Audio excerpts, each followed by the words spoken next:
ఉంది. ఈ 18 నెలల కాలంలో అంబేద్కర్ గారి రాజ్యాంగం కాకుండా రెడ్ బుక్ రాజ్యాంగం నడుస్తూ ఉంది. గత ఎలక్షన్ ముందర అధికారం కోసం యువతకి అదేవిధంగా విద్యార్థులకి అనేక హామీలు ఇచ్చి ఈరోజు అధికారంలో రావడం జరిగింది. గతంలో మనం చూసాం, ఎక్కడికి వెళ్ళినా కూడా జాబ్ రావాలంటే బాబు రావాలనే స్లోగన్. ఈరోజు అధికారంలోకి వచ్చిన తర్వాత ఈ కూటమి ప్రభుత్వంలో జాబులు వచ్చే పరిస్థితే లేదు. ఆ రోజు మనం విన్నాం, జాబ్ ప్రతి ఇంటికి కూడా ఒక జాబ్ అని చెప్పనేసి, జాబ్ ఇవ్వలేకపోతే 3,000 రూపాయలు నిరుద్యోగ వృత్తి ఇస్తామని చెప్పి కూడా ఈ ప్రభుత్వం చెప్పుకొని వచ్చింది.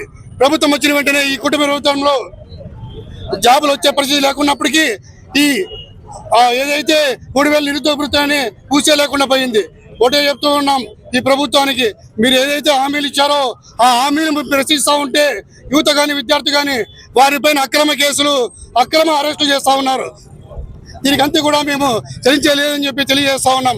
ఇంకోటి మనం చూస్తూ ఉన్నాం, 16,000 పోస్ట్ ఇచ్చి ఈరోజు ఎంతో పబ్లిసిటీ చేసుకున్నారు. వారికి కూడా చెప్తున్నాం, గత వైఎస్ఆర్సీపీ ప్రభుత్వంలో ఒకటే జీవోపై 1,35,000 శాశ్వత ఉద్యోగాలు ఇచ్చిన ఘనత వైఎస్ జగన్మోహన్ రెడ్డి గారిది. మీరు తల కింద తపస్సులు చేసినా కూడా అంతటి రికార్డు మీరు సాధించలేదని చెప్పని తెలియజేస్తా ఉన్నాం. అంతేకాకుండా మనం ఏదైతే మనం చూసామో, గత ఎలక్షన్ల ముందర చంద్రబాబు నాయుడు ఒకటే చెప్తూ ఉన్నారు, నేను సంపద సృష్టిస్తా అని చెప్పాడు. ఈరోజు మనం ఎక్కడ చూసినా కూడా ప్రతి నెల కూడా ఈరోజు అప్పులు చేసే పరిస్థితి ఉంది. ఈ నెల 6వ తేదీన చూస్తే 6,500 రూపాయలు, 6,500 కోట్లు అప్పు చేయడం జరిగింది. అంతేవిధంగా ఫిబ్రవరిలో కూడా 5,500 కోట్ల రూపాయలు అప్పు చేసేకి మొదలుపెట్టాడు. దానికి అదే కాకుండా మార్చి సంబంధించి 5,500 కోట్ల రూపాయలు కూడా ఆర్బీఐ దగ్గర ఇండియన్ పెట్టిండే మనందరం కూడా చూస్తూ ఉన్నాం.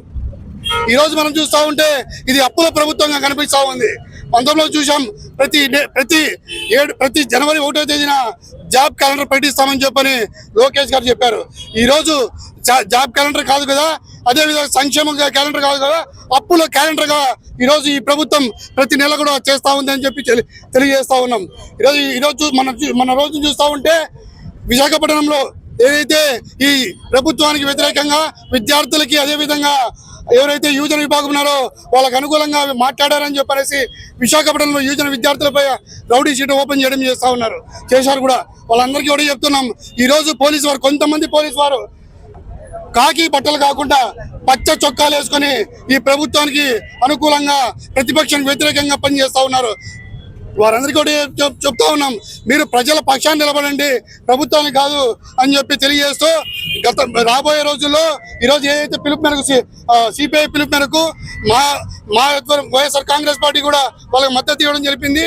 గతంలో రాబోయే రోజుల్లో కూడా వైఎస్ఆర్ కాంగ్రెస్ పార్టీ మిగతా అనుబంధ సంఘాలు అదేవిధంగా ఏదైతే పార్టీలు ఉన్నాయో వైఎస్ఆర్ ఏఎస్ఎఫ్ ఏబీవీపీ ఇలాంటి సంఘాలు ఉన్నాయో వారందరితో కలిసి కూడా మరింత ఉద్యమం చేస్తామని చెప్పి తెలియజేస్తాం.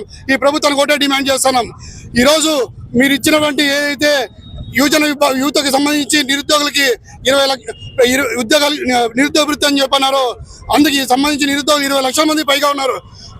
ప్రతి ఒక్కరికి కూడా ఈ 18 నెలల కాలంలో ప్రతి ఒక్కరికి కూడా 3,000 చొప్పున 54,000 రూపాయలు అవుతుంది.